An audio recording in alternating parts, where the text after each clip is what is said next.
क्या प्रेम सिर्फ एक भावना है या वह एक अदृश्य जाल है जिसे बुनती है स्त्री, चुपचाप पर सटीकता से? सिगमंड फ्रायड ने कहा था, स्त्री की इच्छा स्पष्ट नहीं होती, वह रहस्यमयी होती है, पर इस रहस्य में ही उसकी सत्ता छिपी है। जब कोई स्त्री प्रेम करती है, वह केवल भाव नहीं देती, वह मन पर अधिकार चाहती है, पर यह अधिकार वह मांगकर नहीं लेती, वह देती है। स्नेह, सौंदर्य, समर्पण, फिर धीरे धीरे वह पुरुष के अवचेतन को बांधती है। यह बंधन प्रेम का नहीं होता, यह होता है हेर फेर का। फ्रॉयड ने इसे कहा इमोशनल कंडीशनिंग।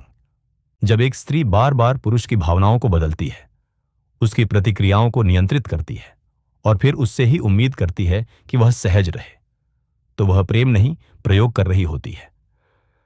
एक उदाहरण देखिए, पुरुष कोई गलती करता है, स्त्री चुप हो जाती है, वह कुछ नहीं कहती, पर उसकी खामोशी एक आग बन जाती है। वे पुरुष बेचैन होता है, क्या हुआ? वह जवाब नहीं देती, कुछ नहीं, यह कुछ नहीं। सबसे गहरा हेरफेर होता है। पुरुष के भीतर अपराध बोध पैदा होता है जो कभी था ही नहीं, और यही फ्रॉयड कहते हैं, स्त्री अपने मौन से पुरुष की आत्मा में अपराध का बीज बो देती है। यह सब अवचेतन में होता है। पुरुष समझ नहीं पाता कि वह स्त्री के प्रेम में है या नियंत्रण में। वह सोचता है मैं प्रेम कर रहा हूं, पर वह दरअसल निर्देशों का पालन कर रहा होता है, बिना किसी प्रत्यक्ष आदेश के।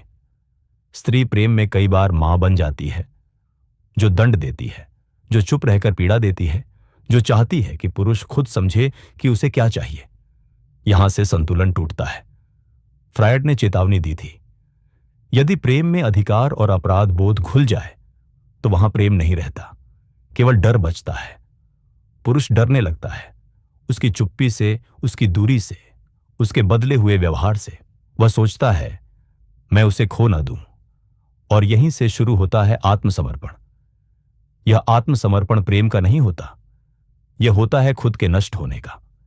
स्त्री यदि चाहे तो वह प्रेम में उच्चतम ऊंचाई ला सकती है, पर जब वह अपने भीतर के डर, असुरक्षा और चोट को प्रेम में घोल देती है, तो वह एक मनोवैज्ञानिक खिलौना बना लेती है उस पुरुष को जो केवल प्रेम करना चाहता था।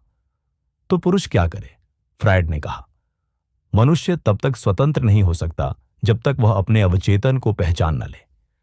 स्त्री के हेरफेर को पहचानो। प्रेम मांगता है दो समान अस्तित्व, दो स्पष्ट भावनाएं, दो स्वतंत्र आत्माएं। जहां एक हमेशा चुप है और दूसरा हमेशा सफाई देता है, वह प्रेम नहीं है,